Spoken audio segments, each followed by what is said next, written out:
so excited about my guest today. She is a winner of a beauty pageant. She was crowned in March as Miss Montreal 2020. Her outer beauty is matched or exceeded by her inner beauty. I welcome to the show, Katherine Rose. Welcome, Katherine. Hi, thank you for having me. How does it feel to be Miss Montreal 2020? I mean, it feels amazing. It's just an honor to be able to have a position where people are paying attention to me so that I can share all of my own opinions about how to make Canada a better place, how to make Montreal a better place for all of us, and just be able to shine light on the various charities that I believe in and everything like that. So I'm really happy and grateful. That thing that you were crowned in March, and Yes. And then so it must have been super exciting and amazing, and then also devastating, right? Yes. I mean, of course, I was heartbroken that I couldn't, because I had all these charity events booked where I was going to make an appearance with my sash and my crown. So I had to cancel everything. The city went into lockdown. And of course, I was heartbroken. But on the other hand, we just all have to be grateful that we're healthy and that we're not actually one of the people who are infected with coronavirus. It's a great positive attitude to have, definitely. There's so many questions, there's so many things I want to ask you about.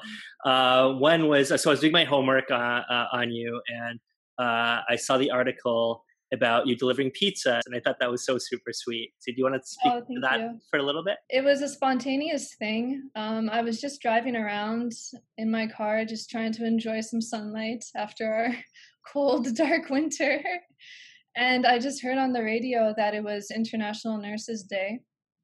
So I decided to pull over, and I got 10 large pizzas from Little Caesars. Shout out to Little Caesars on St. Charles. And I delivered it to 4 different hospitals, the Jewish, the General, St. Mary's, and the one here in the West Island, the Lakeshore Hospital. You're using it in such a positive and amazing way to give you a platform, and to use that platform for so many amazing positive things and charities, and like the Joy Smith Foundation is one of them, right? That you're supporting strongly. Do you want to maybe tell me a little bit about that and what got you into supporting that? Yes, it's a hard story for me to talk about, but I am personally a survivor of human trafficking. I can't go into too many details about it because I'm going to be testifying in July against my former traffickers. But there is one story that I will share with you that happened to me when I was 20, after I was rescued. Well, actually, I escaped. So after I escaped, I got into a relationship with a guy. We were happy for a few months. You know, everything was fine. He was just being a normal, nice boyfriend. And then one day, he needed $1,500 to fix his car. And he sat me down and he was like, baby, like, I need your help. I need you to like go make this $1,500 for us. And I knew what he was doing. Like, I had seen this before. And I flat out refused. I said, no, I'm absolutely not going to do that. Like, be a man, go make your own money. And he beat the crap out of me. Like, he threw me down the stairs, punching, kicking. I thought I was going to die. So then I went back to my parents' house, and he was calling and calling and calling, being like, oh my God, I'm so sorry. I shouldn't have treated you like that, crying. And I'm 20 years old at the time, you know, like this is a lot for a 20-year-old to take. And this is like my first real relationship. So I forgave him and I went back to him. And then, of course, same thing, you know, we were fine for a few weeks. And then the beatings started again. And then one night, the neighbors called the police because they heard me screaming and crying while I was being beaten. So the police came and they took me to a women's shelter. Why human trafficking is so important to me? Because that's how it happens to a lot of girls. She's vulnerable. She gets into a relationship with a guy. She thinks that that's her boyfriend. And slowly, slowly, he grooms her to begin selling sex. And it's not a situation she can easily escape from. Absolutely. There's a massive need for exposure to this and warnings to this, like you said, to protect these women from these monsters, And if you don't mind, I would just like to quickly go over things that we can do to kind of prevent human trafficking. Absolutely. So the first one is awareness, like you said, just talking about it as much as possible, how it works, and just removing the stigma that survivors are whores or prostitutes or anything like that. They're not any of these things. They are survivors. There's prevention. So we need to educate youth before pimps reach them. We need to support at-risk youth. So we need to give vulnerable girls and vulnerable boys love and care so that they don't have to get it from a pimp. We need to intervene. So this one requires care and patience because, as I said, sometimes the girl, she's so mentally codependent on the pimp that she doesn't even see herself as a victim. So so we have to be very careful with how we intervene. So just talking to her, just trying to plant that seed inside of her head that she is worth more than this. And if she does decide to get out, there are people who will help her. And also support survivors. And we're going to talk about that later on. One thing that I really want to do to support survivors is teaching them positive self-talk, positive affirmations, teaching them self-love to help them heal from their trauma. And we also need to reduce demand. So we need to reduce demand by naming and shaming buyers of sex. We have to change the culture so that buyers of sex are called what they are: pedophiles, predators. They're not Johns, they're not clients. And we also need to de-glorify pimps in pop culture because, come on, listen to so many songs about pimps. It's so glorified. Yeah, it's totally wrong. I agree. You left Thailand to focus on your spirituality and to learn how to cook.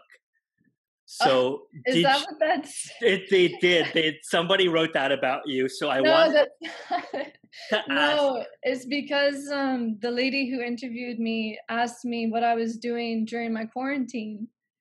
And I said, I'm learning how to cook. That's not why I left. So what have you learned to cook is my question to you. Oh, gosh. Well, I have such a sweet tooth, so I'm baking a lot. Chocolate chip cookies, cheesecake, and also because it's a little bit easier to bake than to do actual big cooking things. I'm focusing on a lot of baking these days. And I saw that on Facebook. It was really amazing that you were doing this 5-day self-love yes. post. So you want to speak a little bit to that? Yes. Each day when I would wake up, I would just ask the universe for inspiration on what topic I wanted to cover for that day. So, for example, when I when I posted about how to have better conversations with people, that was something that we had just learned that day on my online class for beauty school. So it's really great how when you ask the universe to send you inspiration, it always delivers, as long as you believe. It does. It does. Every video I do, I sit there quietly and wait for inspiration, and then I do that video. And if there's none, then I don't do a video. Yeah, you have to wait for the vibe. Something really touched my heart the other day when I was thinking, like I was saying earlier, that we should all just be grateful for our health. That got me to thinking, 80% of COVID cases in Montreal are in our seniors' homes. So what I'm going to do, I ordered about 400 little like cards from Amazon and stickers and stuff. So I'm just gonna write notes to all the people who are in nursing homes. I know that there's 30 convalescent homes on the island of Montreal, and then within those homes, there's like 80 or something units. So my goal is to send like a card to each unit of each seniors home in Montreal, just to let them know that they're not alone, because nobody wants to be sick by themselves. They're scared, and I just want to be able to send them these messages of hope and just let them know that I'm thinking about them and that they're not alone. I was going to bring up Arnold Schwarzenegger. I don't know if you ever read, like, he's one of the kings of mind power, right? Like, he's just amazing. And he used to walk around. So he won Miss Universe, right? Bodybuilding competition. And he would talk about how he used to walk around his living room like he'd already won. And he used, right? It always stuck with me. And then he's just like, no, I felt it. I'd walk around. I already won the title. I already won it in my mind. So I was going to ask you if you're doing these kind of, mental exercises as well right now. Yes, absolutely. And that's actually one of the things that my pageant coach has told me to do as well. She's telling me to visualize success. And I also use scripting, where I just write the same sentence over and over and over and over and over and over until I just don't feel like writing anymore. Just pages and pages of loose leaf where I write like, I am Miss World Canada. I'm so happy and grateful that I am Miss World Canada. I'm so happy and grateful that I'm Miss World. Just until my hand hurts. That's amazing. And I love that. Like, I think I think it's Bob Proctor that invented that, coined or popularized it. I'm so happy and grateful now I use that myself.